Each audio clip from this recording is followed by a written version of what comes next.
새 언약이 발전해 갑니다. 그래서 각 언약마다 두 개의 약속을 빼냈습니다.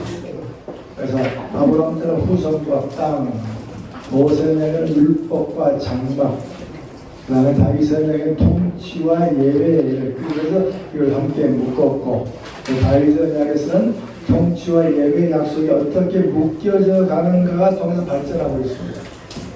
새 언약을 통해서는 말씀을 마음의 율법에 기록하고, 그 다음에 완전 속죄가 언급되고 있습니다. 자, 이 부분은 좀 더 살핍니다.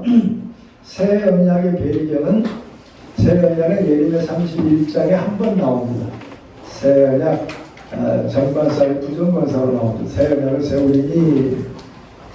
그 다음에 에스겔 36장에 새 영과 새 마음을 주며, 그 마음에 관한 얘기, 부드러운 마음, 굳은 마음은 원문은 돌 마음입니다. 돌 마음, 부드러운 살입니다. 살 마음. 돌에 기록된 법, 그 다음에 살에 기록된 법, 돌에 기록된 마음, 살에 기록된 마음을 대칭을 줘가지고 우리 마음의 변화를 얘기하고 있습니다. 자, 새 언약을 얘기하는 질문이 나옵니다. 언약 자체가 파기되는가? 언약 자체는 파기되지 않습니다. 특별히 여러 언약 중에 모세 언약에서 법규가 파괴되어지고 하나님 말씀대로 지켜지지 아니한 경우가 있습니다. 다른 일방적 언약들은 파기된다는 말은 없습니다. 항상 파기는 백성입니다. 하나님은 파기한다는 말이 없어요. 특별히 여러 개의 언약 중에 모세 언약이 파기됩니다. 그래서 모세 언약은 여러 번 갱신합니다. 대표적인 이야기가 출애굽기 32장 금송아지, 또 여호수아 24장의 세겜 언약, 열왕기하 23장의 요시야, 그 다음에 예레미야 34장의 시드기야, 갱신 이야기 일부는 본문을 책에 다루어드렸습니다. 자, 질문이 나옵니다. 그러면 왜 새 언약인가? 이 모세 언약은 여러 번 갱신되지만 새롭다는 단어를 쓰지 않습니다. 다시 율법으로 돌아간다, 말씀으로 가자는 얘기가 나왔지, 회개하라 그랬지, 새 것이란 말을 안 씁니다. 그럼 새 것이란 말이 무슨 말일까? 원래 새롭다는 단어, 하다쉬라는 단어는 달은 호데시입니다. 또 매월 1월, 2월, 3월도 달입니다. 같은 어원입니다. 매월 달이 초생달이 되고 금음달이 되고 다시 초생달이 되고, 그래서 이 새롭다라는 말에는 영어로 표현하면 renew라는 말이 들어있습니다. 다시 새롭게 된다. 성전을 수축한다, 중건한다. 이미 있던 것을 다시 고친다. 그래서 이 새롭다는 동사는 항상 예전에 있던 것을 다시 개조한다. 그런데 새롭다는 단어에 이사야서에 새 하늘과 새 땅, 이사야의 새 하늘과 새 땅은 전적으로 새로운 겁니다. 이 세상에서 맛볼 수 없는 전혀 다른, 질적으로 전혀 다른 새로운 것. 새롭다는 말에는 예전과 같다라는 것도 있고 전적으로 다르다는 말도 있습니다. 그래서 동질성이죠. 옛것과 같은 동질성. 예언 언약과 새 언약의 동질성은 주체는 하나님, 대상은 이스라엘, 그 다음에 목적은 법입니다. 옛 언약도 하나님 법 백성, 새 언약도 하나님 법 백성. 일종의 동질적 요소죠. 이질적 요소는 날이 이르니, 종말적 개념은 이지서입니다. 옛것에 없는. 자, 그런데 우리가 관심 받는 초월성입니다. 동일한 것들이 계시 속에 발전된다는 거죠. 동일한데 시대 속에서 좀 더 초월성으로 발전하고, 같긴 같은데 뭔가 차이가 있어서 변형되는 부분을 얘기합니다. 똑같은 법이고 경외함인데 이게 성령의 사역으로 발전해 가는 걸 보게 됩니다. 그 새 언약을 해석하시는 선지석 해석이 필요합니다. 그래서 포로 이전 선지자, 포로의 선지자, 포로 후기 선지자. 앞서는 간단하게 얘기했습니다만 조금 살을 더 붙여보죠. 포로 이전 선지자 주된 메시지는 아모스와 호세아입니다. 아모스가 말씀을 선포한 지 25년 만에 북쪽 이스라엘 멸망이 버리고 호세아는 나라 멸망을 눈으로 봅니다. 그래서 아모스, 호세아에서 보면 그들 메시지에 공통점이 있습니다. 첫 번째는 언약 파악입니다. 이미 언약이 주어졌는데 언약이 깨트려졌다. 예를 들면 내가 땅의 모든 족속 중에 너희만 알았나니 안다. 야다란 단어입니다. 야다란 단어인데 일종의 조약 단어입니다. 성경 언약에만 나오지 않고 국가끼리 조약에 쓰는 단어입니다. 너희만 안다. 내가 너희만 택했다. 모든 죄악을 보응하리라. 보응하다 말은 심판한단 말입니다. 그래서 안다는 말 속에는 언약 관계, 언약 규정이 주어지는데 너희들이 언약 규정대로 살아야 되는데 그렇지 않기 때문에 언약을 깨뜨린 죄가로 보응받는다. 또 아모스 3장 14절 내가 이스라엘 모든 죄란 말은 배반이라는 단어의 번역입니다. 법 중에 관계, 조약 중에 최고의 악한 법이 배반입니다. 그 배반, 모든 죄를 보응하는 날에 베델의 단을 벌하고 이미 언약 관계가 주어지는 관계가 깨졌다는 겁니다. 또 호세아 4장에 썼던 진실, 인애, 지식 전부 조약 단어입니다. 언약에만 쓰지 않고 국제 관계, 조약에 쓰는 단어들입니다. 진실의 말은 언약 규정과 관계된 얘기. 인애라도 마찬가지로 지식도 언약 규정을 안다는 말입니다. 그냥 일반적인 지식이 아니고 언약이 있었는데 언약 관계가 깨지고 너희 가운데 저주와 시위와 사위와 살인과 투절과 가는뿐이다. 예, 관계가 깨졌다고 하는 말이 성경 구절에 많이 나옵니다. 네, 거기에서 그러고 나서는 죄의 목록이 나옵니다. 네, 사회 범죄, 종교 범죄가 나옵니다.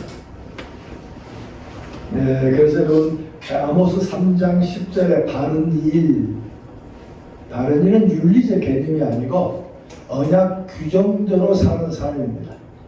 언약이 지금 규정했는데 언약이 규정한 바도 모르는 모든 제약, 히브리 말하면 패샤라는 단어는 배반이라는 단어입니다.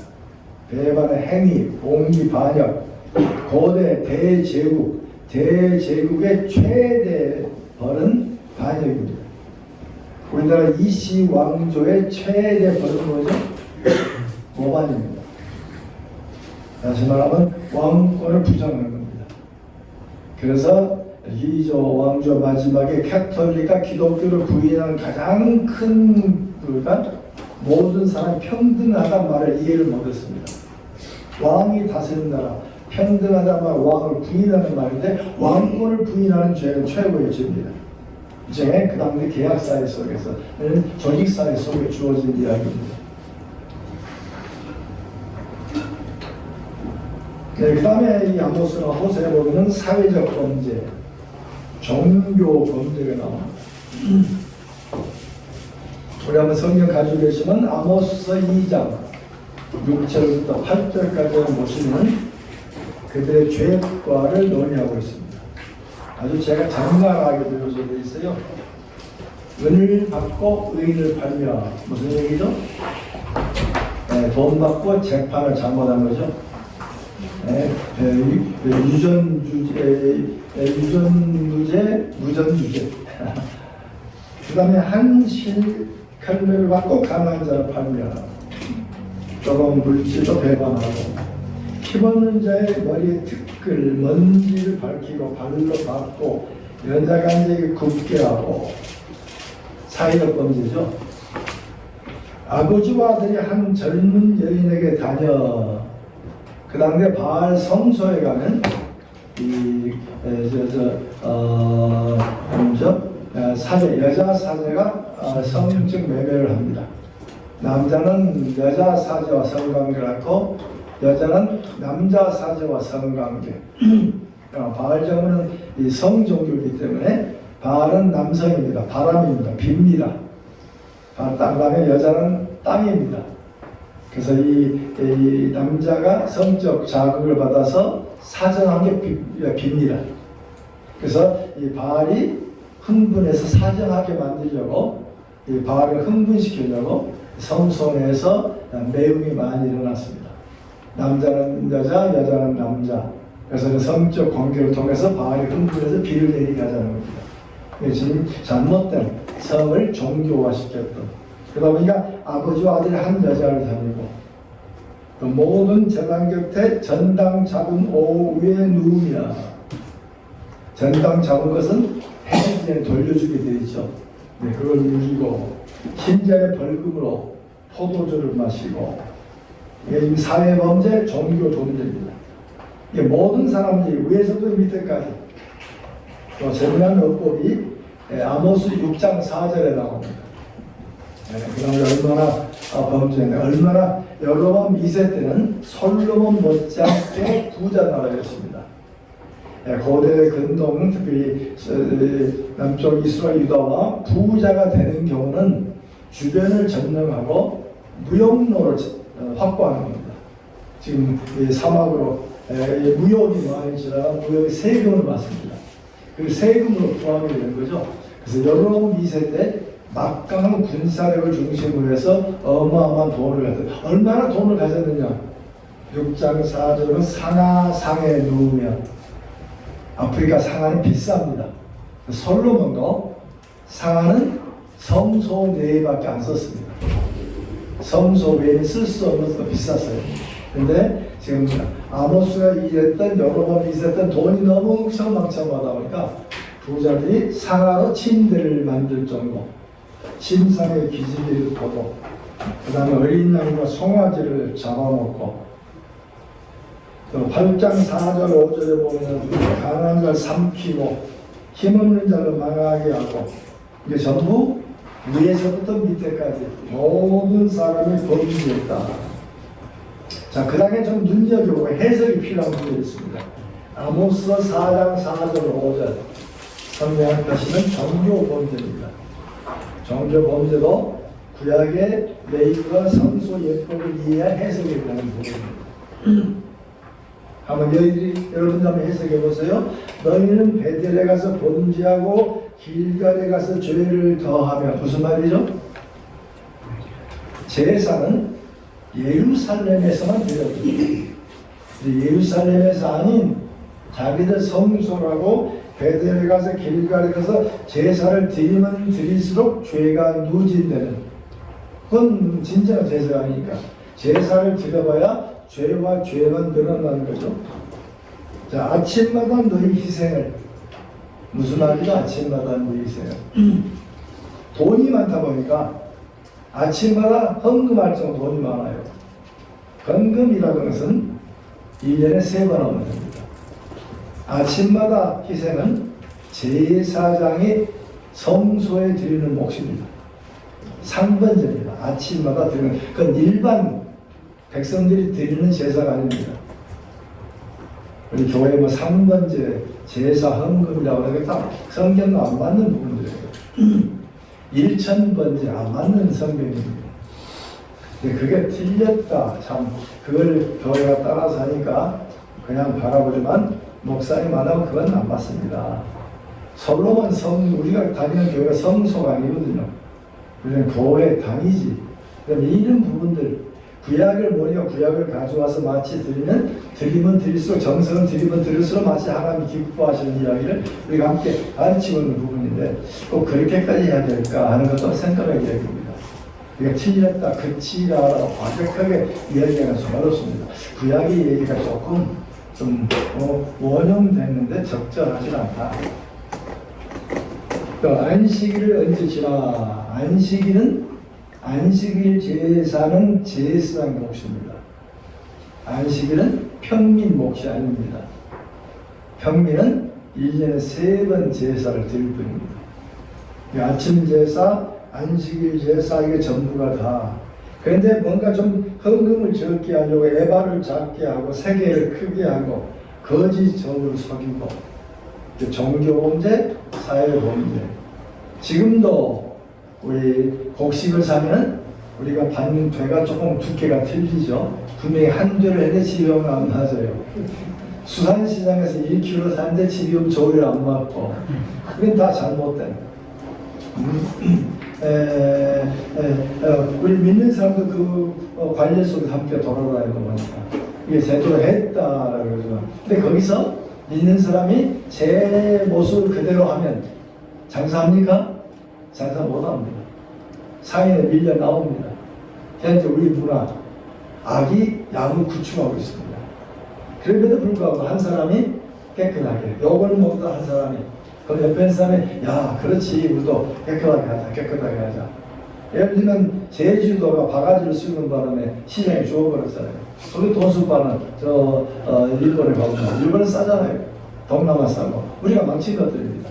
아주 비견하는 예로 속초에 가면 속초 상가 옛날에 얼마나 붐볐습니까?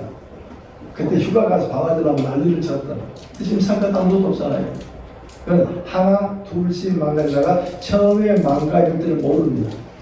30% 40% 넘으면 그 다음은 순식간에 바꿔줍니다. 그러니까 우리의 성도 마찬가지입니다. 하나 둘 할 때는 바보입니다. 저런 병신이 너 혼자만 의인이냐? 그러나 이런 분들 하나 둘 셋 넷 많아지다면 그 시장을 바꿉니다.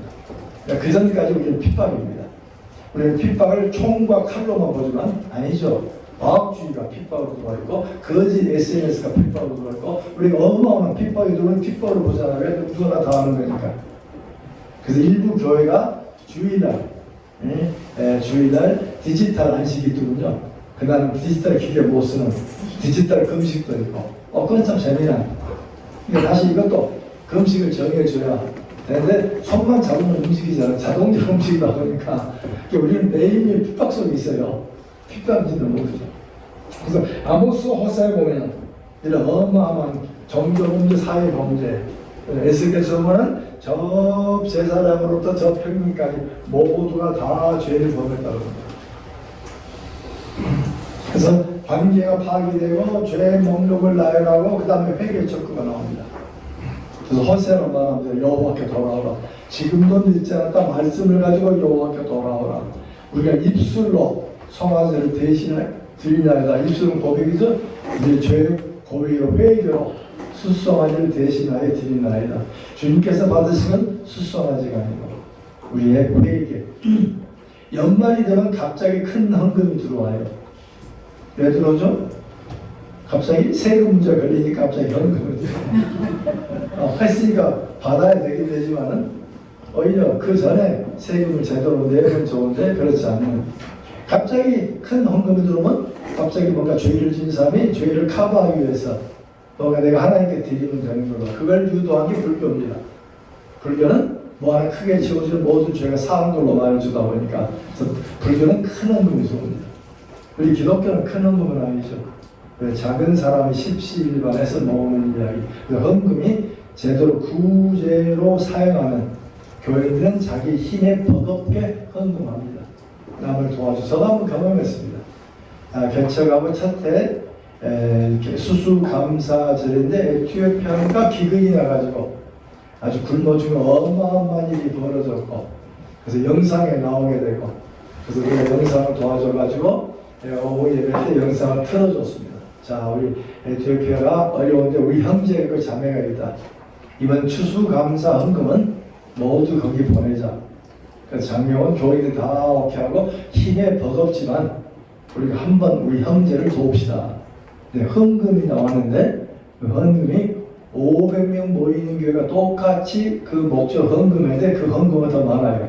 그 다음에 한 50명, 60명이 안 되는 헌금인데 그때 제가 배운 게 헌금이 제대로 쓰이면 이들은 힘에 버겁게 합니다. 네, 헌금을 강요될 일이 아니고 헌금이 제대로 쓰여지고 그들이 교회가 제 역할을 하면 그에 동참합니다. 그런 점에서 우리가 헌금의 일도 한번 생각해 보셔야 되는데, 그 다음에 아모스 5장에서 말합니다. 선을 구하고 악을 구하지 말라. 여기 선, 악이 일반적 의미가 아닙니다. 조약단입니다. 조약에 명시된 말씀. 우리는 조약이 뭐죠? 성경에 명시된 말씀이 조약의 말씀입니다. 성경 말씀대로 성경이 금하는 악을 구하지 말라. 성문에 공의를 구할지니라. 공의라고 하는 건 일반적인 정의가 아니에요. 성경 말씀에 비쳤을 때 이게 옳으냐 이게 그르냐. 근데 우리는 어떤 일을 행동하고 결정할 때 말씀이 뭐라고 말씀하시는가 참 중요해요. 남들이 한다고 사는 게 아니죠. 내가 이 일이 남들이 한다 따라 하더라도 이 말씀이 성경과 연결해서 주어진 말씀인가, 간접적으로 명시적으로 말씀하는가, 감시로 암시적으로 말씀하는가, 때에 따라 다른 사람의 입술을 통해서 말씀하시는가, 그걸 받는 건 하나님의 마음이기 때문에 성경과 연결된, 또 우리 정치가들이 자주 인용하는 말씀이 아모스 5장 24절입니다. 국힘이나 국민의 힘이나 또 열린 무슨 당이죠? 우리 당인가요? 정치가들 선거할 때마다 이 말씀입니다. 정의를 물같이 정의를 하수같이 해주시냐. 이건 일반적 의미가 아니고 성경 이야기입니다. 하나님의 법에 맞춰 하나님의 법이 집행되는, 법이 흐르는, 법이 끊어지지 아니하는 이 부분에서 거론된 이야기입니다. 자, 그런데 이 네 번째 부분은 인간의 가능성입니다. 회개할 수 있다. 근데 호세아는 백성의 완강한 배경, 회개할 수 있는 내 마음이 완악해서 목이 고다가지고 돌아오지 못한다 하고 회개하고 강력하게 하는 메시지입니다. 회개라고 하는 배후에는 인간이 가능하다. 지금도 믿지 않았다. 회개하면 된다. 말씀을 알지 않냐. 말씀으로 돌아오라. 그게 포로의 초기 시대의 이야기입니다. 자, 예레미야는 어떤가? 포로에 있었던 예레미야 초기 예레미야도 포로 이전 선지자로 같습니다. 인간의 가능성을 보고 있습니다. 그래서 예레미야서 보면 1장 14절에 언약 파기, 언약이 깨트려짐으로 재난이 임박했다. 북에서 적들이 온다. 이 큰 그릇이 기울고 있고, 심판 메시지가 언약 파기와 연결되어 있습니다.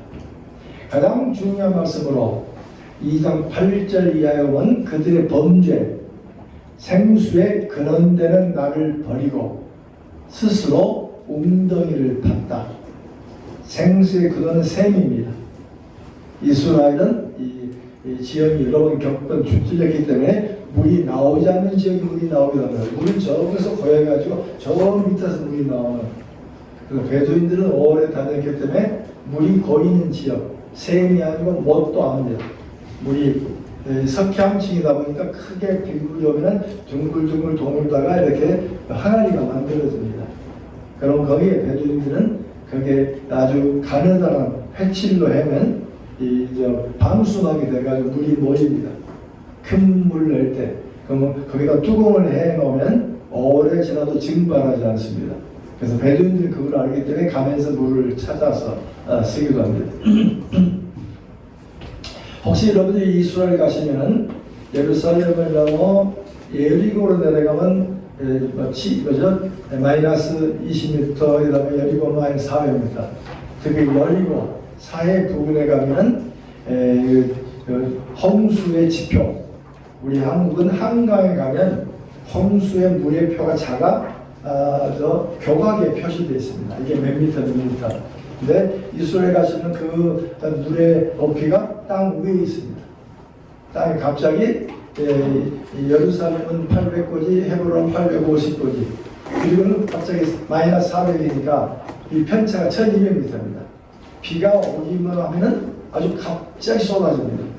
갑자기 쏟아질 때 여기 어느 정도 물 때면 산으로 피해야 됩니다. 피하지 않으면 자동차가 떠내려갈 정도로 폭우가 쏟아집니다. 자주 오지 않지만 비가 오래 됩니다. 그래서 저도 이스라엘 한번 가보고 싶은 게 지금 부활절 3월 말 4월 초에 광야에 꽃이 핍니다. 근데 항상 학교를 하니까 강의 시간 때문에 못 가봤어요. 아직도 그 꽃만 봤지 실제 예루살렘에 가지 못했습니다. 여기 보면 한 달 동안 백합화가 핍니다. 들에 핀 백합화 무슨 꽃이죠? 들에 핀 백합화. 많은 사람은 하얀 큰 백합화를 봤는데 그건 흰 백자입니다. 그 다음 우리가 성경의 백합화는 일백백자입니다. 100가지 종류의 작은 꽃입니다. 저는 그걸 이스라엘에서 못 보고 5월 말에 몽골의 트레스티아스 해주 가서 봤습니다. 온통 누군요? 그들 말이 한 달 내에 싹이 피고 꽃이 피고 죽습니다. 1년 한 달은 빈들입니다 하는 얘기가 그때 온통 꽃이 보여진. 그래서 결국 이 비가 한 번 오고 나면 한 번 꽃 피고 그다음 주어진. 그리고 비가 없을 때는 계속 죽어 있습니다. 그다음에 이 생수, 그다음에 샘, 뭐 이런 이야기들은 결국 생명과 관련된. 그래서 예수님 하나님은 내가 생수인데 내 배에서 생수의 강이 나온다. 전부 다 구약과 관련된. 구약에 살던 사람은 금방금방 무슨 말이 이해되어지는. 그 다음에 예레미야 2장 초기 사역입니다.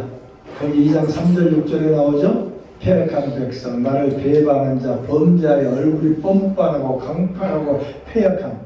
전부 조약에 쓰는 단어입니다. 종주와 봉신과의 조약에서 이 조약을 깨뜨렸을 때 종주가 매우 꾸짖는 사신들을 보내서 쓰는 말들입니다. 그 다음에 죄의 목록이 나옵니다. 예레미야에 보면 가난한 자와 고아들의 송사를 왜곡하고 서로 이웃을 속이고 죄가 헤아릴 수 없을 정도로 많았다. 그래서 예레미야에서 읽어나가면은 사회 모든 계층들이 죄에 만연되었다. 그래서 아주 잘 표현된 말씀이 예레미야 4장 22절 어떻게 선을 행하는가도 모른다. 예레미야 8장에 보시면 얼굴도 붉히지 않는다. 그 이유는 뭐가 잘못된지도 모른다는 겁니다. 말씀을 깨뜨려서 불구하고 왜 깨뜨렸는지 모릅니다. 그게 말씀인지도 모를 정도로 이미 깨뜨려진. 그래서 에스겔서 22장 24, 29절 여러분 프린트가 있습니다. 우리 한 목소리로 읽어보면 좋겠습니다. 그 다음에 상황이 오늘날 상황과 매우 유사합니다. 함께 회개하는 마음으로 우리 본문 프린트 기록됐으니까 함께 읽겠습니다. 제사장을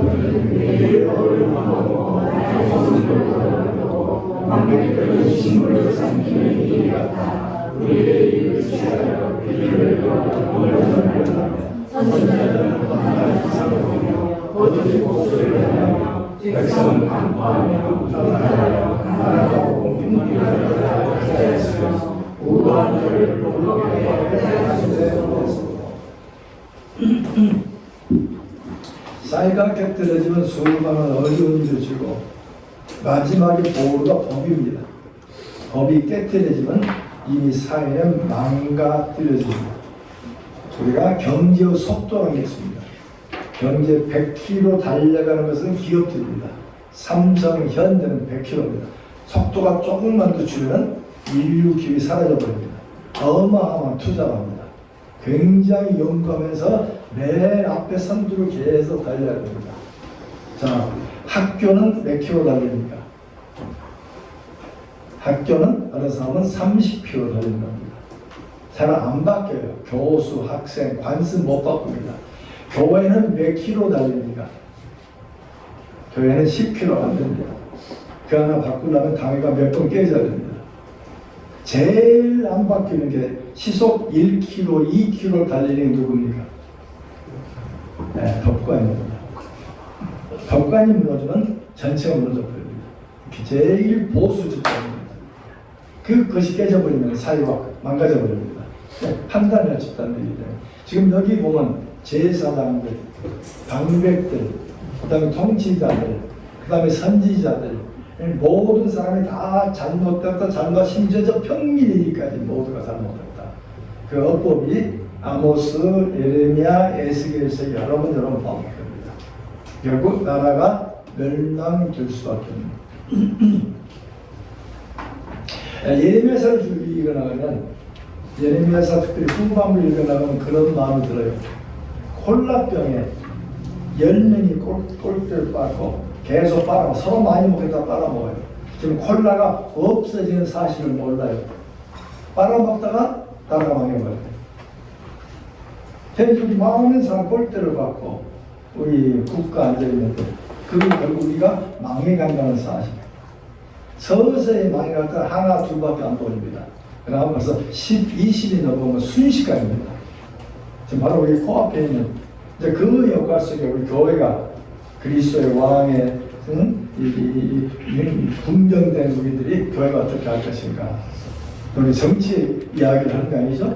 교회가 교회답게 그 사회 속의 마지막 보름이가 되어져 가지고 아무리 준비했게 들어도 교회는 무너지지 않냐고 그 부분들 교회가 잘못됐을 때 우리가 잘못됐습니다 라고 말할 때 교인이 그걸 받아줄 정도의 신앙의 성숙함이 있는 그런 공동체가 필요하지 않을까. 자, 그 다음에 예레미야 후기 사역. 초기 사역은 지금도 된다고 회개의 메시지가 주어집니다. 근데 후기로 가면 메시지가 바뀝니다. 인간은 불가능하다. 특히 예레미야 후기 사역은 요시야의 종교 개혁과 맞물려 있습니다. 초창기 종교 개혁 전에 예레미야가 일했고 종교 개혁이 주어지자 예레미야가 긍정적으로 개혁을 바라보고 잠시 쉽니다. 개혁이 일어납니다. 621년에 종교 개혁이 일어나고 얼마 안 돼서 요시야 죽음으로 끝나버립니다. 요시야 종교 개혁으로 말미암아 수많은 제사가 활성화되기 시작합니다. 하나님께 저짓 선지자 드러나가지고 하나님께 제사 드려 드리게 된다 하고 제사 법도를 가르치고 수많은 제사 얼마나 제사를 많이 드렸는가. 예레미야 6장 20절에 보시면 시바에서 유향을 원방에서 향품을 가져다가 제물 위에 올렸습니다. 자, 레위기를 이해한 사람들은 향품을 제물에 올리지 않습니다. 향품은 언제 쓰죠? 한 번 씁니다. 곡식 제물을 가져왔을 때 날 곡식 한 움큼 이걸 들여서 이 전체를 대표하는 적은 부분, 이 부분으로 전체를 대표하는 이걸 단에 올릴 때 향품을 약간 올립니다. 이때 올린 이걸 뭐라고 말하죠? 이때 올린 걸 기념물이라고 말합니다. 전체를 대표해서 이걸 주 앞에 드립니다. 기념물 구분해 드리는 이제 메모리알입니다. 메모리알을 번역을 기념물로 했어요. 자, 이 단어를 기억하시고 사도행전 10장에 보시면 거기 고넬료 얘기가 나옵니다. 고넬료가 기도하고 구제하고 그때 4절에 고넬료가 주목하여 두려우되 주여 무슨 일이십니까? 전사가 이르시되 내 기도와 구제가 하나님 앞에 상달되어 기억하신 바가 되었으니. 이 기억한단 말이 무슨 말이죠? 지금 말은 기념물입니다. 이 단어는 제사용어입니다. 제사용어는 일반 집에 쓰이지 않아요. 그런데 지금 이방인, 그것도 이방인 집에서 드린 구제와 기도, 제사용어입니다. 네가 드린 게 소재처럼 제물이 성소에 드린 것처럼 되어졌다. 지금 이제 복음이 확장되기 시작합니다. 예루살렘을 넘어서 유다를 넘어가면서 이방을 넘어가야 되는데 사도들은 이 선을 못 넘어가는 거죠. 왜? 성전을 버려야 되니까. 성전 예배 기도시까지 있기 때문에 이걸 못 넘어가요. 못 넘어가는 어전에 여기에 거론되기가 쉽지 않고 별로 이방인 집입니다. 그 이방인 집을 하나님이 성소로 받으신 적입니다. 그리고 좀 지나가면 환상이 나와요. 그 환상도 성소에서 주어진 일들이지 이방에 나타나잖아요. 그럼 유대인들이 이 글을 읽으면 말이 안 되는 글입니다. 어떻게 성소에서 일어나는 게 이방인 집, 개도만도 못한 이방인 집에서 이제 기억되신 바 기념입니다. 시바와 여기서 시바는 멀리 볼 때는 에티오피아, 좀 좋게 볼 때 예멘으로 봅니다. 예멘이 유향을 파는 무역항으로 했습니다. 그리고 원방은 인도로 봅니다. 인도의 향품. 그래서 구약 제사는 향을 썼습니다. 캐토릭도 향을 씁니다. 근데 우리나라 들어왔다는 이게 그렇게 사라집니다. 그래 향을 떠올리면 불교를 떠올릴 만큼 향이 개념이 깊어요. 향을 쓰지 않는 부분이지만 그래서 아까 우리 어제 말씀하신 향은 제 기도라는 의미 속에 쓰이거든요. 향은 우리가 쓰이지 않지만 향을 드린다. 우리는 재물을 드린다. 재물을 드린다 말 속에는 나 자신을 드린다. 제사는 나를 드리는 제사니까 내 대신 재물을 드리는 거예요. 그래서 그들은 이 향기로운 값비싼 재물을 드리면 하나님이 받으신 줄 알았습니다. 이 많은 재물을 받고 예레미야 7장 10절에 보시면 내 앞에 서서 우리가 구원을 받았나이다. 그래서 예레미야는 도적의 굴을 만들지 말라. 그 도적의 굴을 말을 예수님이 인용하십니다. 그래서 그 당대 거짓 선지자들 다윗 언약하고 모세 언약의 다툼이 주어져요. 예레미야는 제사 드리는 게 좋다. 그렇지만 모세의 율법으로 돌아가라. 율법을 지키면서 제사가 드려져야지 제사가 우리의 모든 걸 해결하지 않는다. 두 개의 싸움입니다. 근데 거짓 선자들은 모세를 빼버립니다. 뭐 이런 거 빼버리고 하나님 축복만 얘기합니다. 제사 드리면 하나님의 성소다, 하나님의 나라다, 다윗의 왕국에 절대로 멸망되는 설령 바빌론에 멸망되더라도 2년 만에 돌아온다. 아주 희망의 메시지입니다. 근데 많은 사람들은 희망의 메시지를 공유토 들어옵니다. 그래서 예레미야는 죽음 고비를 여러 번 겪습니다. 나중에 나라가 멸망된 뒤에 백성들 외리 속에 남은 사람은 예레미야입니다. 왜? 옳은 말씀했습니다. 거짓 선자는 아무도 기억하지 않습니다. 오늘 우리에게 필요한 것은 정말 말씀을 말씀대로 전하고 말씀대로 목회자가 살기는 참 어려워요. 그러나 삶을 살아주었을 때 교회도 눈에 보입니다.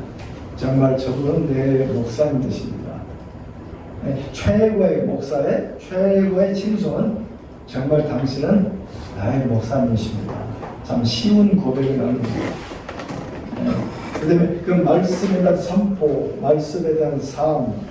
근데 계속해서 예레미야 7장을 읽으면 3절, 5절, 7절 언약의 규정들을 준수하면 과부를 압제하지 말고 가난한 사람 압제하 그들을 위해서 이 의로운 삶을 살면 너희들이 영원히 살 것이다. 3절, 5절, 6절 반복해요. 근데 거짓 선지자 때문에 어마어마한 제사를 드리고 내가 구원받았느니라. 자동 구원을 가르치는 거죠. 그래서 도적의 구별처럼 이 성소를 실로처럼 파괴하겠다.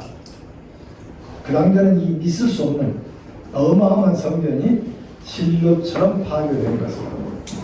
그리고 나중에 깨뜨려지죠. 그리고 예레미야 7장에 읽으라면 하나님은 애굽에서 건져낼 때 제사보다 말씀을 청종하기를 가르쳤다는 거다.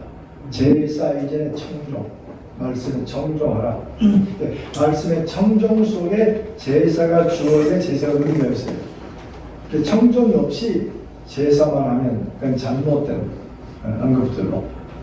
그럼 여기서 가능한 건 뭔가? 인간의 불가능성입니다.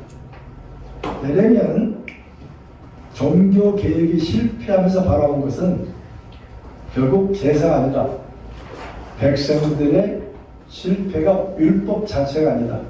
율법을 지킬 수 없는 인간이 잘못됐다. 율법이 잘못된 거냐? 아니면 인간이 잘못된 거냐? 두 개 고뇌를 많이 하는 율법은 아니다. 문제는 인간이 율법을 지킬 수가 없다. 그래서 인간의 마음을 금강석 철필로 새겨졌다. 참 지워질 수 없는 금강석 철필로 새겨졌고 그들의 마음은 전적으로 불패되었고 아주 인간을 잘 표현한 말씀이 예레미야 13장 23절입니다. 그 프린트 있죠? 구수인이 피부를 표범이 그 반점을 없앨 수 있느냐? 그렇다면 악에 익숙한 너희도 선을 행할 것이다. 여기 구수는 흑인입니다. 흑인이 검은 피부를 흰 피부로 바꿀 수가 있고 표범이 그 반점을 지워버릴 수 있다면 인간도 주인 선을 행할 수 있다. 결국 인간은 죄를 선을 행할 수 없다. 그게 예레미야 마지막 결론입니다. 결국 인간이 결국 법을 지킬 수 없기 때문에 그 변해야 되는 거죠. 인간이 새롭게 변해야 됩니다. 그래서 인간의 재창조가 얘기되면서 성령의 사인 율법이 마음판에 기록한다는 단어를 씁니다. 그 예레미야 후기의 사역의 조직의 새 언약입니다. 인간의 불가능성을 얘기하고 그리고 나서 계속해서 이건 인간이 잘못이다. 인간이 법을 행할 수 없다. 그래서 예레미야가 발견하는 새롭게 발견하는 것은 언약 관계, 율법 규정이 아니고 언약 관계가 깨졌다는 거죠. 율법은 문제가 없는데 하나님과 인간 관계가 깨졌다는 겁니다. 인간은 하나님의 말씀을 지킬 수 없다. 그래서 실패의 원인을 인간의 내부로 주었습니다. 그럼 인간의 내부, 마음이 바뀌지 않으면 바꿔줄 수 없다. 그래서 율법이 마음판에 기록될 것이다. 그 말씀이 율법이 마음판에 준다는 말은 무슨 말이냐? 말씀이 마음판에 기록되어지면 크게 두 개가 주어져요. 백성들 모두가 하나님을 즉시 알게 되고 다시는 죄가 기억되지 않아요. 그럼 말씀이 마음판에 기록된다는 말이 무슨 말일까? 그래서 이 어법이 33절 해석 푸는 색깔들이 검게 나왔습니다만 그게 33절, 예레미야 24장 7절, 32장 39절, 32장 40절 전부 주어가 내가입니다. 내가. 그 다음에 33절 내가 나의 법을 그들 속에 두며 나타니라는 동사입니다. 두며 그 마음에 기록하여. 근데 33절 이야기는 출애굽기 24장 12절과 매칭됩니다. 대비됩니다. 출애굽기 보면 내가 그들을 가르치려고 내가 율법과 계명을 친히 기록한 돌판을 내게 주리라. 지금 주는 사람도 하나님이고 준다는 행위도 주어져요. 근데 주어지는 건 법입니다. 분명히 법을 그들 속에 어떤 법이냐? 원래 모세 때 준 법은 돌판에 기록된 법입니다. 근데 기록된 법을 주었는데 인간이 변하지 않으니까 법이 바뀌는 것이 아니고 인간이 바뀌어지는 그 돌판과 마음이 대칭을 이루고 중보자 모세와 성령의 대칭을 이룹니다. 결국 하나님께서 간섭하셔서 우리를 재창조하지 아니하시면 법을 이해할 수도 지킬 수도 없다. 그게 예레미야 선포하는 주된 메시지입니다. 그러면 여기에 말씀을 둔다 말은 무슨 말인가? 동의어가 몇 번 나옵니다. 예레미야 7장 24장 7절 내가 여호와인 줄 아는 마음을 그들에게 주어. 자, 주어는 내가, 동사는 주어, 나타난 동사입니다. 목적어는 여호와인 줄 아는 마음. 그럼 율법이 뭐냐? 계명이 아니고 조문이 아니고 여호와를 아는 마음, 여호와를 경외하는 마음. 또 비슷한 법이 예레미야 32장 39절 내가 준다 무엇을? 한 마음과 한 도를. 또 내가 준다 30장 40절 나 경외함을 그들 마음에 두어. 그럼 내 마음에 기록한다는 법이 뭐냐? 그 법은 여호와를 아는 마음, 여호와를 경외하는 마음, 여호와를 두려워하는 마음. 법이라는 것은 법 조문이 아니고 법을 주신 여호와의 하나님의 경외함.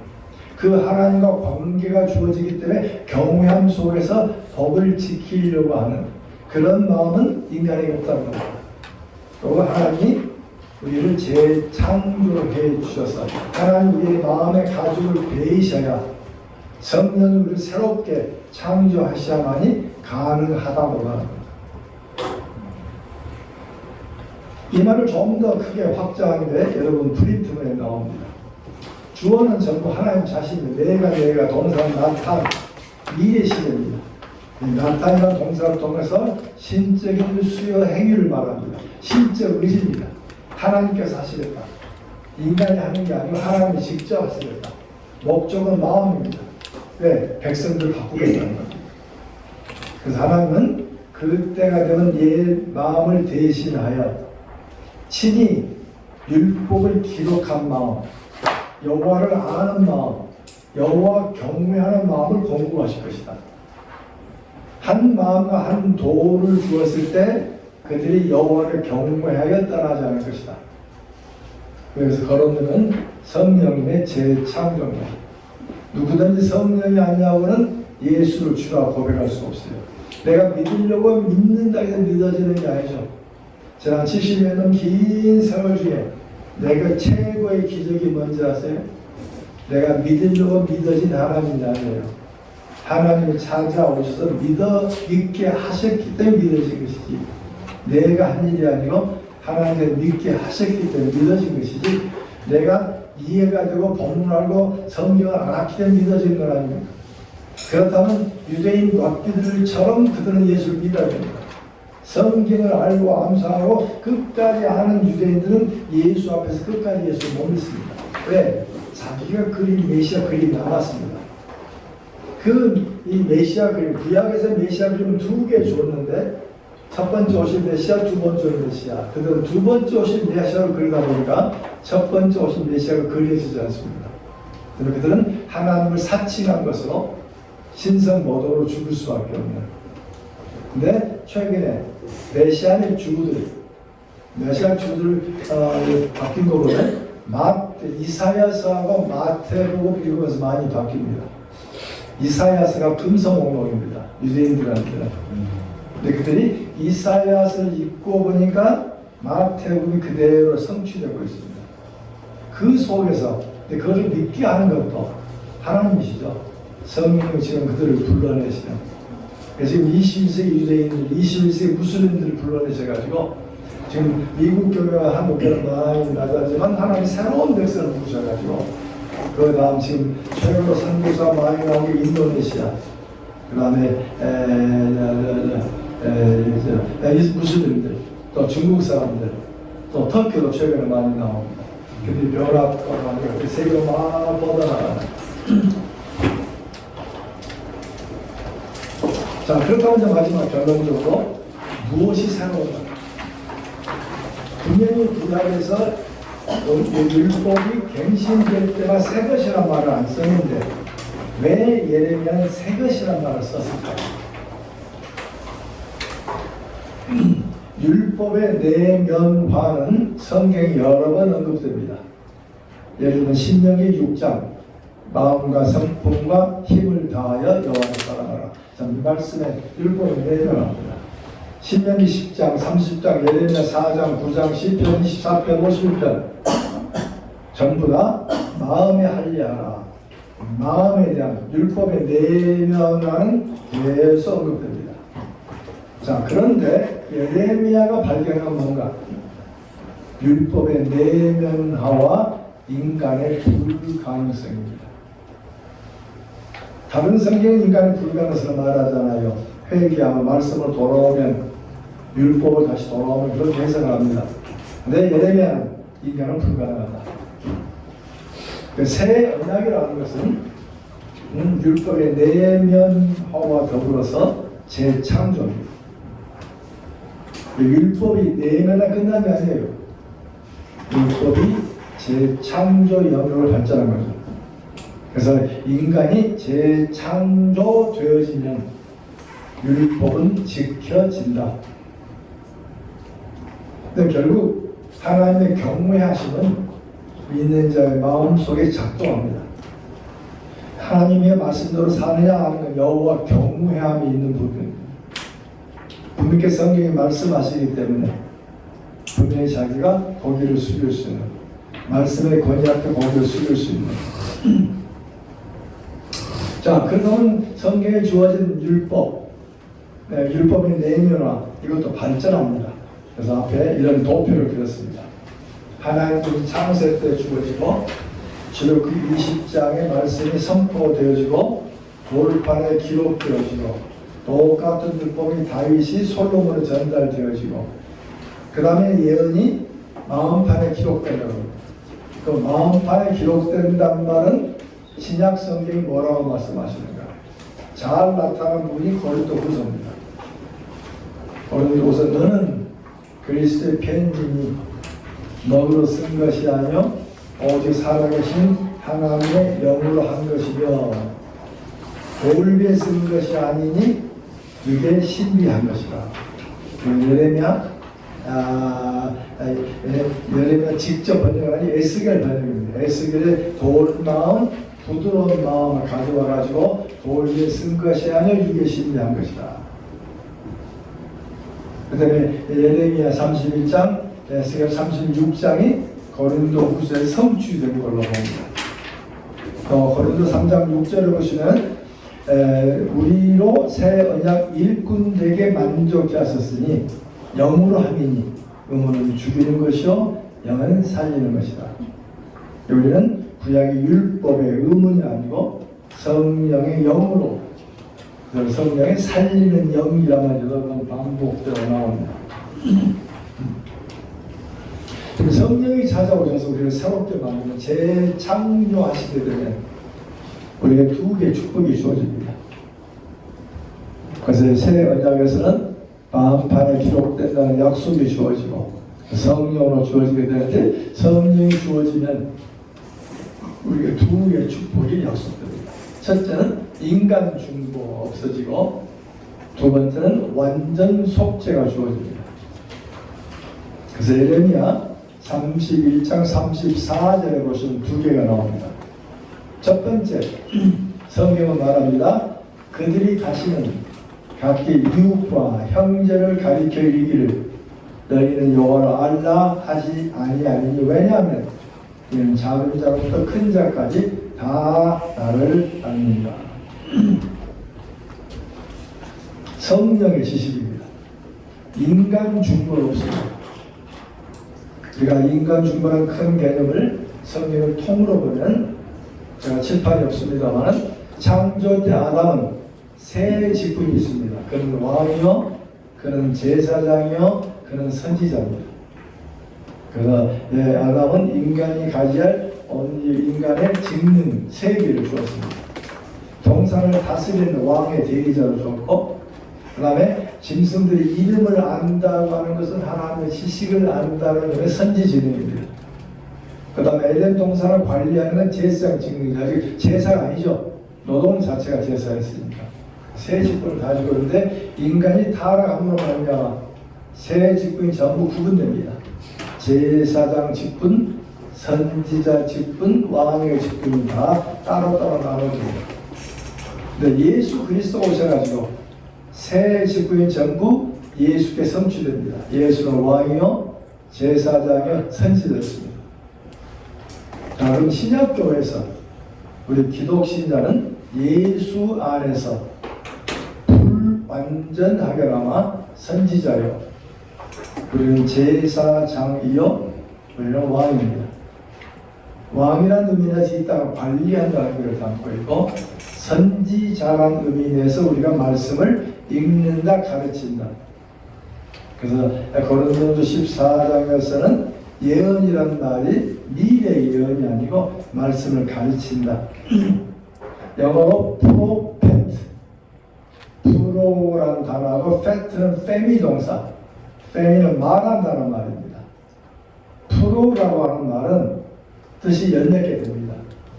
70인 여기 번역되던 당시, 예수님이 사시던 당시 프로라고 하는 앞이란 뜻이 아닙니다. 그건 잘 안 쓰이는 단어입니다.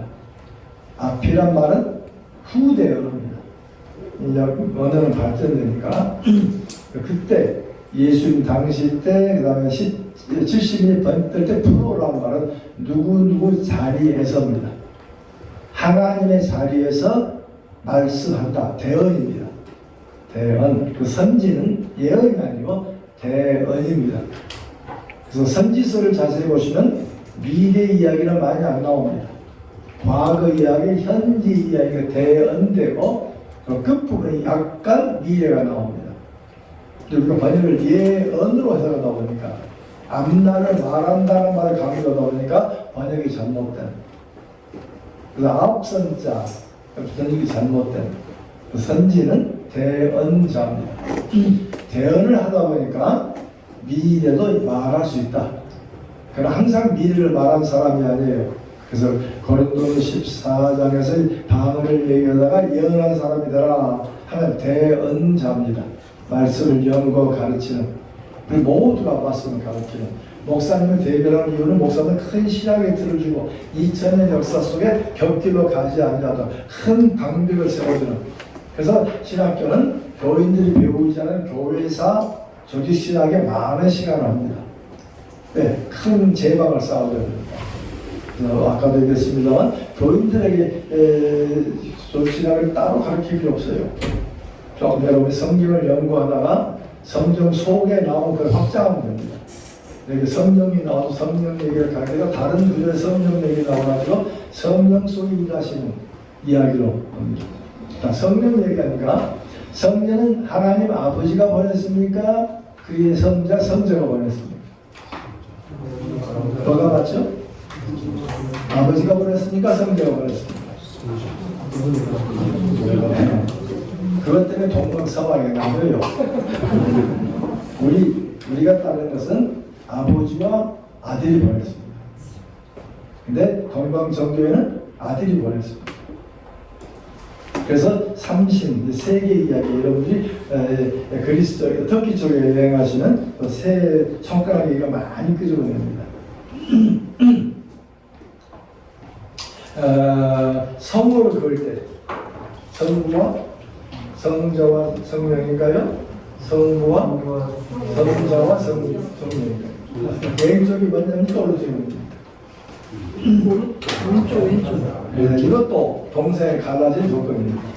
그냥 모금이 흩어지다 보니까 지방 싸움을 해요. 그 지방 싸움으로 갈라지면서 그걸 되게 보편하게 신학 논쟁으로 끌어갑니다.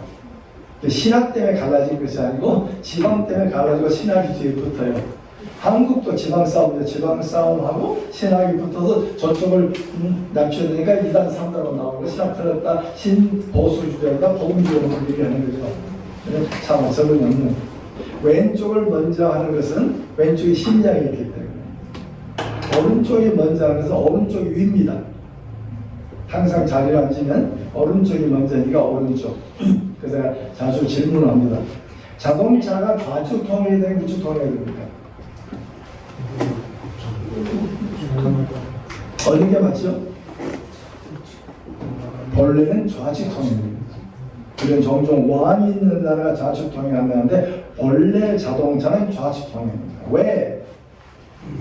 자동차가 처음 만들어진 게 마차 위에 엔진이 올라갔습니다. 마차를 타면 마법은 어디 앉죠? 오른쪽에 앉아야 합니다. 왜? 채찍을 휘둘러야 되니까. 그리고 패신저가 왼쪽에 앉습니다. 그래서 엔진을 올려놓으니까 마차의 전통 때문에 왼쪽을 갔습니다. 근데 이게 실용주의 나라 미국으로 자동차가 확장되면서 왼손 쓰기가 쉽지 않아요. 다 오른손 잡니다. 8할 9할이. 그래서 의자를 왼쪽으로 옮기고 이 기아를 오른쪽으로 넣는 게 미국 방법입니다. 그래서 미국 영향권 받은 데는 오른쪽입니다. 그러나 본래 자동차는 좌측입니다. 자, 비행기 나와서는 더 묻죠. 배는 좌측입니까? 우측입니까? 비행기는 좌측입니까? 우측입니까? 우리가 안 해봤으니까 모르죠. 또 미국의 집사람이 미 군에 있을 때 군인들 노는 휴가 장소가 있습니다. 거기 가면은 10명이 타는 큰 배를 빌려줍니다. 그냥 빌려줘요. 1시간만 비디오 공부하면 됩니다. 비디오 볼 때 위기 상황에 어떻게 대처할 거를 1시간 공부하고 그 선생이 나를 데리고 배를 와서 그다음에 이렇게 엔진까지 걸어봐라. 그다음 너 앉아라. 이건 전진, 이건 후진. 앞에 말뚝이 있습니다. 말뚝에 왼쪽을 가져라. 받쳐요. 그거는 키주로 놀으라고 합니다. 1시간 만에 놀으라고 하면 깜짝 놀라. 그때 배가 왼쪽으로 가거든요. 그리고 배는 운전대가 오른쪽에 있습니다. 오른쪽에다 왼쪽에. 그게 옛날 문화입니다. 그래서 배 때문에 비행기도 왼쪽으로 다닙니다. 근데 기차도 원래 왼쪽이죠. 그래서 우리나라 1호선은 왼쪽으로 다닙니다. 이제 2호, 3호선은 오른쪽으로 다닙니다. 그래서 사당정에 들어오면 이 두 개가 엇갈립니다. 근데 속도가 다 죽습니다. 철도를 만들 때 지하철 같은 철도주의자들은 철도는 좌측으로 다녀. 이건 망구의 법칙이야. 그래서 철도 쪽이 이겼습니다. 그래서 1호선을 했는데 그 다음에 2, 3, 4가 만난 다음에 철도 쪽의 관리자가 은퇴할 때 우리가 바보구나. 오른쪽으로 바꿔줄까요? 그 다음에 문제가 많이 생기는 겁니다. 우리나라 자동차가 옛날 좌측 통행했잖아요. 근데 오늘날 우측도 바뀌었죠. 왜 바뀌었어요? 대통령이 바뀌었나요? 좌측 통행하니까 교통사고가 너무 많은 겁니다. 왜? 사람이 차를 못 비킵니다. 자동차가 달려온 사순도 못 비킵니다. 60km, 100km 가면은 차가 사순에 사버립니다.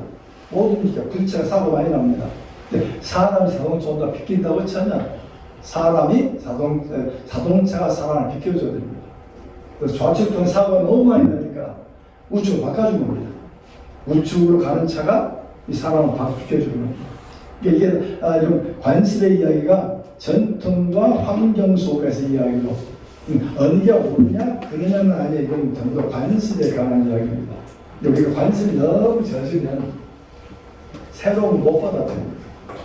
지금 교회도 엄청 바뀌었는데 못 받아들입니다. 우리 아이가 속한 총장, 학장님들이 출국한 지 30년이 넘은 분들이 많아요. 그다음에 디지털 이해를 못해요. 휴대폰을 쓰고 컴퓨터를 쓰는데 디지털 마인드가 없어요. 아바타를 설명 잘 이해 못하고 프로그램을 잘 몰라요. 그래서 프로그램을 가르치는 사람이 1단계, 2단계, 3단계에서 10개, 20개 단계를 줍니다. 이거 그대로 따라서 움직일 수 있도록. 다시 우리의 고정사고는 쉽게 안 바뀝니다. 구약에 주어진 인간 중보. 구약에서는 지금 3가지 중보가 주어지는데 지금 예레미야는 뭐라고 말하죠? 인간 중보가 사라지거든요. 하나님이 직접 말씀하겠다는 겁니다. 굉장히 중요한 사건이죠. 그 다음에 현재 우리 목회자는 제사장도 아니고 목사입니다. 목사는 말씀을 가르치는 선생입니다. 말씀의 큰 틀을 가지고 인도하는 일종의 선장 역할을 합니다. 그걸 목사의 권위를 강조하기 위해서 제사장이다, 선지자다고 얘기를 하게 되면 교인들은 애가 되어버립니다. 교인들이 말씀을 가진 책임을 가진 자로서 그게 수장으로 방향을 제시하는. 그래서 모세 언약에서는 하나님과 모세 관계입니다. 돌판과 백성. 새 언약에서는 하나님과 성령으로 직접 일하시고 마음과 백성입니다. 인간 중보가 사라졌다. 무슨 인간 순종이라는 의심스러운 요소가 제거됐습니다. 지금 성령이 일하십니다. 저도 얘기했습니다만 예수를 믿으면 곧장, 예수를 믿으면 금방 깨달음이 주어져. 하나님이 나를 부르셨구나. 그러면 이분들이 기뻐가지고 막 전도하려고 합니다. 전도하는 사람 전도하기 계속 만드는 거죠. 전도하면서 이분에게 매일 성경 1장씩 읽어라, 요한복음 2장씩 읽어라, 계속 읽어서 요한을 읽다 보니까 이제 문제점 목사가 찾아오면 됩니다. 옛날 공산주의자들이 훈련할 때 이 막스의 책을 읽기 훈련을 안 시켰어요. 공산주의 좀 팜프렛 주고 공산주의 팜프렛부터 나눠주라고 합니다. 팜프렛 나가면 받은 사람이 너 빨갱이 아니야? 얘기하니까 이 사람 그럼 빨갱이가 뭐지? 빨갱이가 뭔지 이렇게 나눠주다가 배우면서 빨갱이가 되는 겁니다. 여러분 지하철에 가시면은 여호와 증인들이 나이 많은 여자분이 젊은 여자들을 전도하는 모습 굉장히 성경적입니다. 그분들이 그렇게 해서 자기가 똑같은 사람을 만듭니다. 교실에 앉아서 전도는 이렇게 한다, 이렇게 가르쳐야 한다면 끝나고 나면 다 돌아버립니다. 가장 좋은 가르침은 데리고 언더 잡입니다. 트레이닝 언더 잡, 데리고 다니면서 그게 좋은. 그래서 의사다운 것은 인턴 레지던트 의사가 됩니다. 펠로우로 전 의사가 되고, 우리 교회도 혹시 여러분 교회가 부교육자 있으면 부교육자를 잘 키우세요. 그분들을 통해서 전도할 수 있도록. 좀 앞서가는 분들은 아니 목사님 그래도 부목사 불러서 일주일에 하루는 주일, 하루는 목사 쉬는 날, 5일 중에 부목사 5일간 다 나올 필요 없어. 나도 부목사 해봤지만 이틀 나오면 다 돼.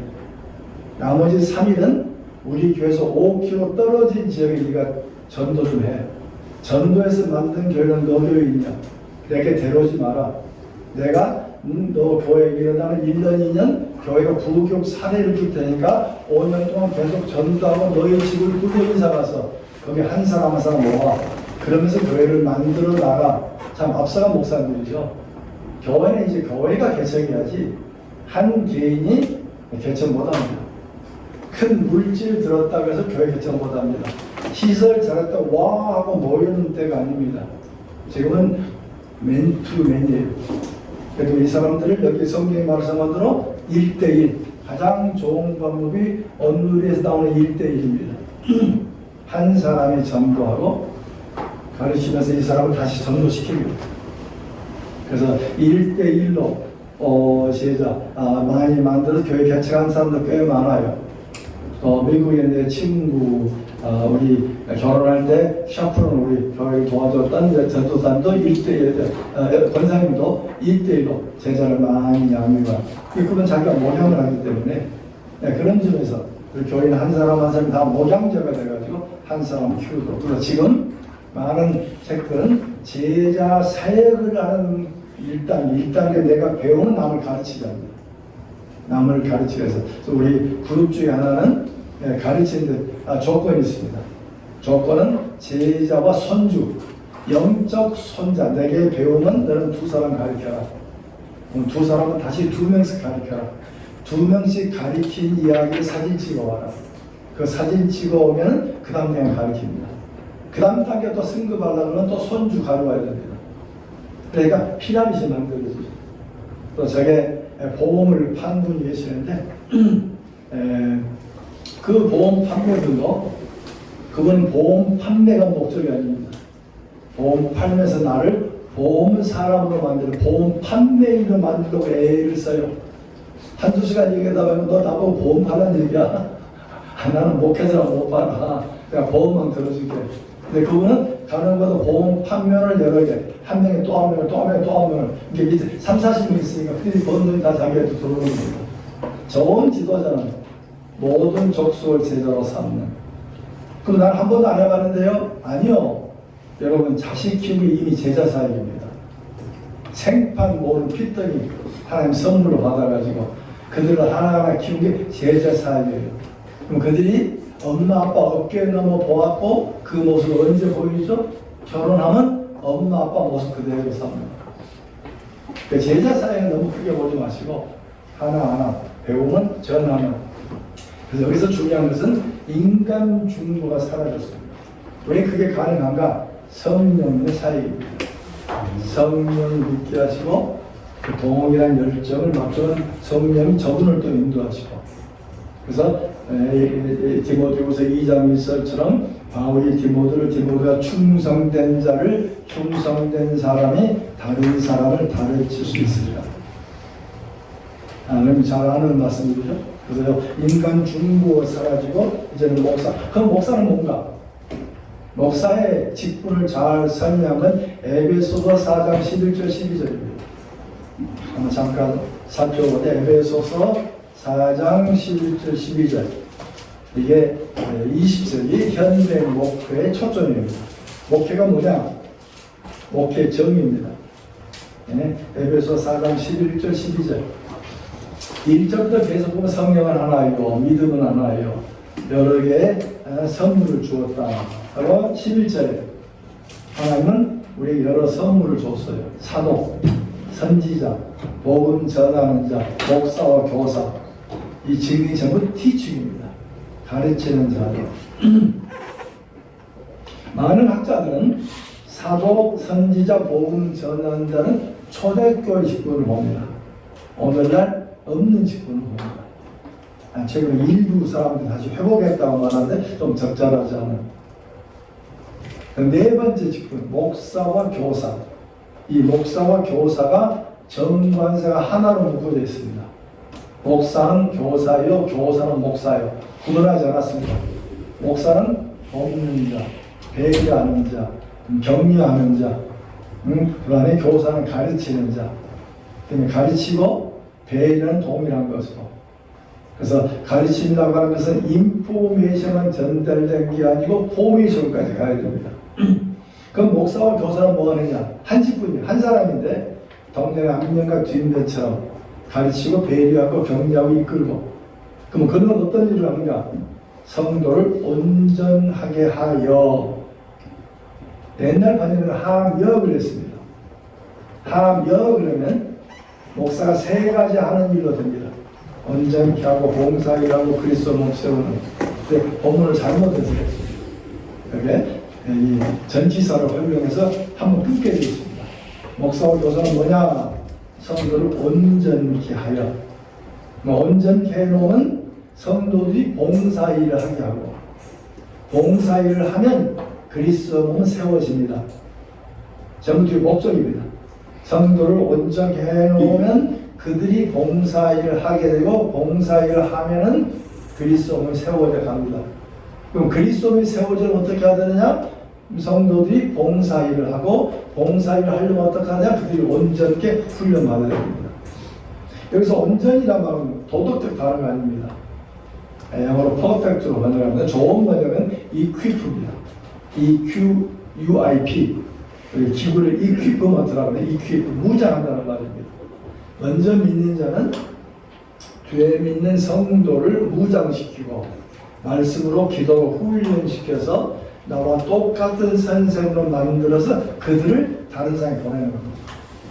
보냈더니 이들을 배웠던 사람들이 성도의 봉사일, 봉사 중국 번역에 온갖 일로 번역했습니다. 여러 가지 일로. 여기 디아코니아라는 말이 나오는데, 디아코니아는 봉사하는 일만 아니고 목회로 쓰입니다. 사도행전 6장에 보면 구제에 빠짐으로, 구제가 디아코니아입니다. 그 구제, 헬라파 히브리파 싸워서 구제에 빠짐으로 똑같은 구제란 말을 사도행전 6장 3절인가 보면 우리는 기도와 말씀의 디아코니아에 전념한다. 말씀의 봉사, 그 나뉘어져 나옵니다. 그 말씀을 전달하는 디아코니라고 했습니다. 말씀을 전달하는 것도 하나님 성품이고, 몸을 통해서 육체로 음식을 분배해 주는 것도 하나님의 디아코니아고. 여기 디아코니아는 이미 훈련 받은 사람이 하나님을 행하는 모든 일들, 그들 직업도 디아코니아, 가정도 디아코니아. 그들이 하나님을 하게 해서 이들이 하나님의 교회를 이루어나가는. 그래서 목회자는 하는 일이 한 가지입니다. 교인들을 무장시키는 겁니다. 그래서 이제는 목양은, 개념을 통한 목양은 교인들이 하는 겁니다. 전도하고 양육하고 그들, 왜 처음 배울 때 목사가 도와주지만 어느 정도는 이제 교인이 교인을 훈련하는, 먼저 믿은 형아가 동생을 가르치는. 그런데 목사는 뭐 하느냐? 목사는 하나의 행정가입니다. 이렇게 온전케란 말이 일종의 의학용어입니다. 팔이 빠지면 팔 역할을 못합니다. 빠진 팔을 제 위치에 넣어주는, 교정한다는 말입니다. 빠진 팔은 움직이지도 못하고 올리지도 아프지도 못해. 빠진 팔을 제 위치에 교정해 놓으면 부기가 가라앉으면 손 역할을, 팔이 팔 역할을 하고. 여기 목회자는 교인의 한 사람 한 사람을 그리스도의 바디 속에 하나하나 채워 넣는 겁니다. 적절하게 채워져서 이들이 일하도록. 그 다음에 이제는 행정은 목사, 영적인 행정은 목사 손에 있고, 교인들을 훈련해서 그들이 전도하고 후임들을 가르치고 후사들 가르치고 안 믿는 사람 가르치도록 하는. 그다음 마지막으로 주어진 축복은 선지직입니다. 선지직도 발전하죠. 인간중보 지금 언급했죠. 인간중보가 사라진다 말씀하는데 중보 요청은 출애굽 20장에 나옵니다. 백성들이 말씀을 직접 들으니까 우리가 두렵습니다. 모세가 듣고 우리에게 전달해 주십시오. 그 말씀이 신명기 18장 18절에 나옵니다. 하나님이 선지자를 세우면서 너희들이 시내산에 이렇게 요청하지 않았느냐. 그래서 하나님이 모세와 같은 선지자를 세운다. 그 선지라고 하는 것은 중보적 개념으로 언급이 나옵니다. 말씀 먼저 배워서 전달하는 거로. 그러면서 이제 사무엘상 넘어가면 선지자가 나옵니다. 또 이사야 6장에는 선지 소명이 나옵니다. 그 다음에 신약에 들어오면 예수님은 바로 그 선지자입니다. 그 다음에 중요한 건 사도행전 2장 27절에 21절 우리가 자주 암기하고 그 다음에 우리 노래로 많이 하는 사도행전 2장 17절 21절 여기 보시면 자녀들은 예언하고 젊은이는 환상을 보고 늙은이는 꿈을 꾸고 남종 여종에게 부어줄 것이다. 거기서 가르치는 성령의 민주화입니다. 구약에는 왕, 선지자, 그 다음에 제사장이 부어졌습니다. 성령이 마지막 말세에는 모든 믿는 한 사람한테 성령이 부어주십니다. 이미 다 우리는 성령 안에서 부음받아 예수를 알게 되고 성령 안에서 생활하고 성령의 충만함이었죠. 성령의 민주, 모든 자들의 성령이 주어졌다. 성령이 동행하신다. 우리에게 내주한 성령님이 나라가 말씀을 읽게 하시고 혹시 여러분 초신자 때 기억나세요? 또 예수의 2대 3대 집안에 잡았더라도 정확하게 예수를 고백하고 나면은 갑자기 성경이 막 읽혀집니다. 성경이 왜 그렇게 재미난지 몰라요. 막 읽혀지는데 갑자기 교회에서 목사님은 성경은 사사로에 푸는 것이 아니라 책무를 끼워줘요. 함부로 풀면 안 되는데 성경을 덮어버려요. 성경 막 읽을 때 매일마다 성경 원문을 읽어라. 읽다가 의문단을 가져와라. 성경은 내가 가르치게 돼요. 그래서 성경 계속 읽으냐 유도하는 목사입니다. 그래서 가능하면 교인들에게 성경을 하루에 몇 장씩 계속 읽어나가도록 유도할 수 있는. 자, 두 번째 축복은 완전 속죄입니다. 34절에 죄가 용서된다. 그들의 죄악을 사하고 다시는 그 죄를 기억지 아니하리라. 히브리서에 보면은 10장에 반복 제사가 아니고 단번 제사를 얘기합니다. 반복 제사가 예수가 우리의 대제사장이 돼서 당신 자신으로 단번 속죄를 이뤘다고 말합니다. 그래서 히브리서는 새 언약의 중보자, 더 좋은 언약의 중보자. 그래서 황소와 염소피가 능히 죄를 없이 하지 못하는데 예수는 단번 속죄라고. 그래서 단번 속죄를 얘기하면서 예레미야서를 인용합니다. 그래서 히브리서 10장 16, 17, 18절에서 예레미야를 길게 인용합니다. 인용하고 결론이 히브리서 10장 18절입니다. 여기에 마지막 결론이 이것을 사하셨으니 다시 죄를 위하여 제사 될 것이 없느니라.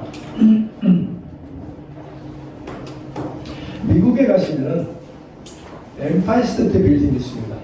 옛날 건물이다 보니까 타면 두 번 바깥에 102층까지 올라갑니다. 한 번 타고 중간에 바깥 타야 됩니다.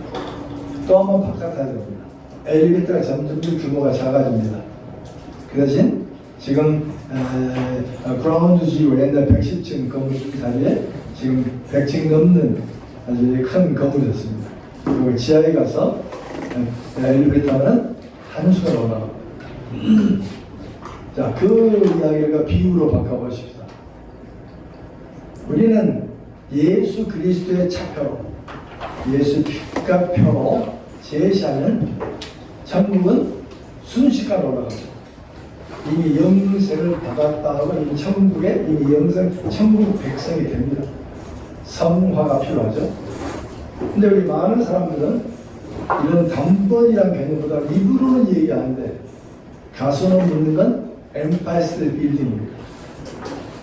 분명히 표를 주고 갔는데 이 전기값이 많이 들어간 것처럼 보여요. 그래서 20층까지는 엘리베이터 타고 나가다 미안해가 20층에 내립니다. 그래서 걸어서 30층까지 올라갑니다. 너무 힘들어요. 다시 또 엘리베이터를 타고 40층까지 올라갑니다. 근데 전기값이 미안해요. 공짜라고 말하면 이해가 안 돼요. 어떻게 공짜일 수 있느냐. 이거 움직이려면 돈이 필요한데. 그래서 걸어 올라가요. 감옥에 들어갔다가 나오면 완전 산인인데 우리의 법 중에 한 번 들어가면 완전 사면이 아닌 경우가 있죠. 그걸 뭐라고 하는지 기억하세요?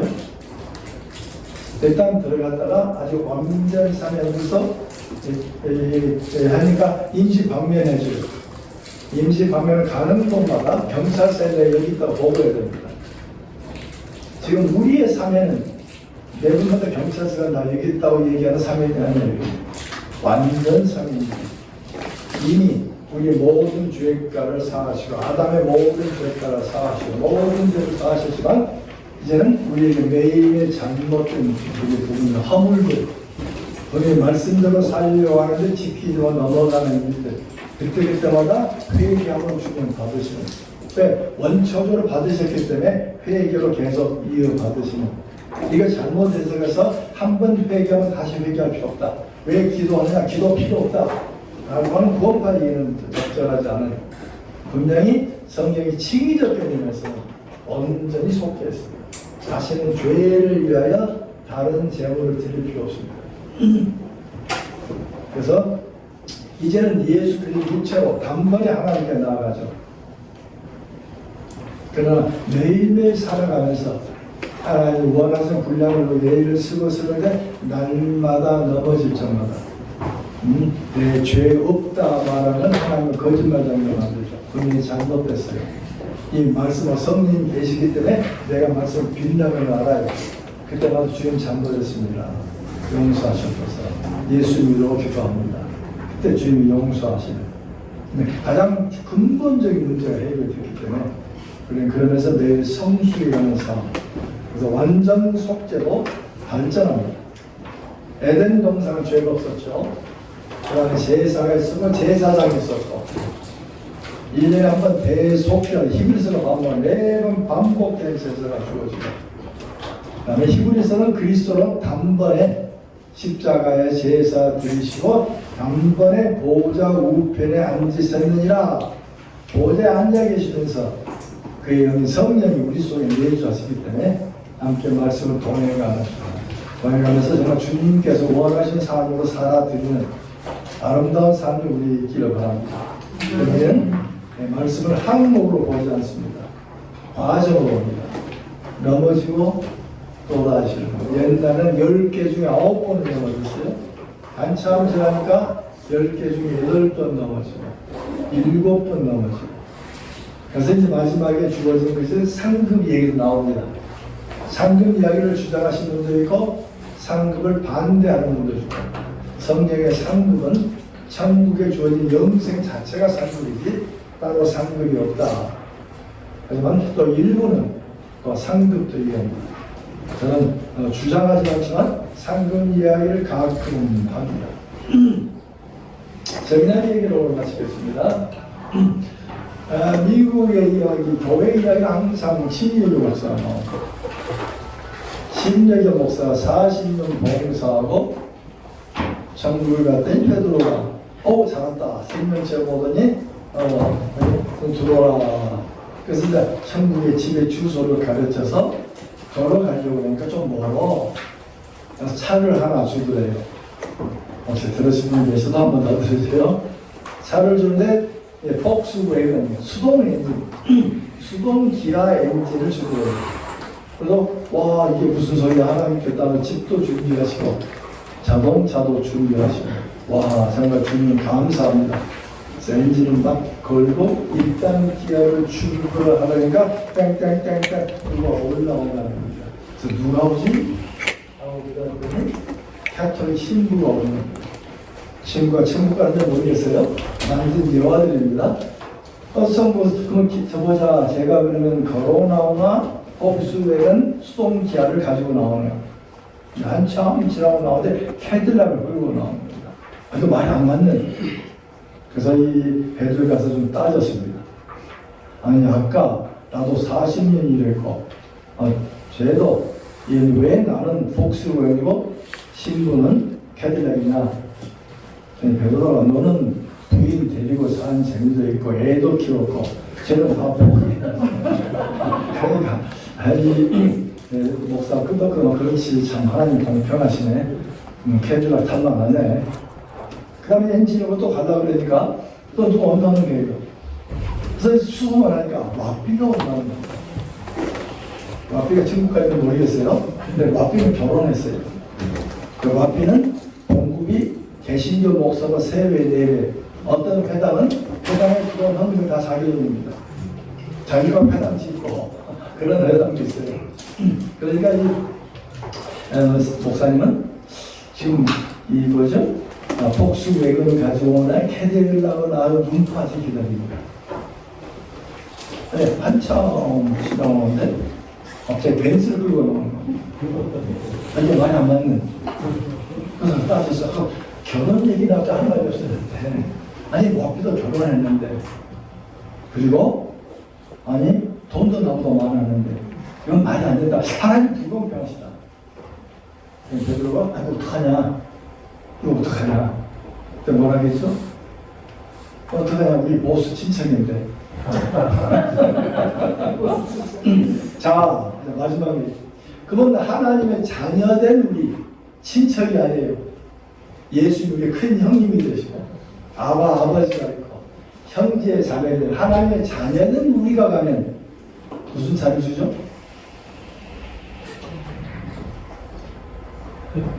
복습을 안 해요. 캐딜락도 아니고 제일 수제 30만 불짜리 뭐가 있지? 손으로 만든 차 여기 얘기하는 람보르기니? 람보르기니 왜? 우리는 하나님의 자녀입니다. 우리는 친척이 아니에요. 하나님의 자녀된 저와 여러분 감사드립니다. 함께 기도를 마치겠습니다. 하나님 아버지 오늘 연약의 이야기를 통해 성경 전체가 묶여진 이야기를 함께 배웁니다. 이 말씀을 중에서 좀 더 우리가 배우고 살을 붙이면서 좀 더 단단한 언약 신학을 통해서 우리 교인들을 훈련해서 모두 한 사람 한 사람이 주의 제자가 되길 간절히 소원합니다. 우리가 배워서 남을 가르치고 또 그 사람들이 다른 사람을 가르칠 수 있는 좋은 하나님의 말씀의 사역자가 되기를 원합니다. 주여 우리를 붙드셨사오니 이를 잘 감당토록 축복해 주셨소서. 우리의 사역을 주 앞에 맡깁니다. 사역이 크고 작고는 주님의 손에 있습니다. 최선을 다하는 주의 사역자로 삼아 주셨소서. 예수 그리스도를 받들어 기도드립니다. 네, 감사합니다.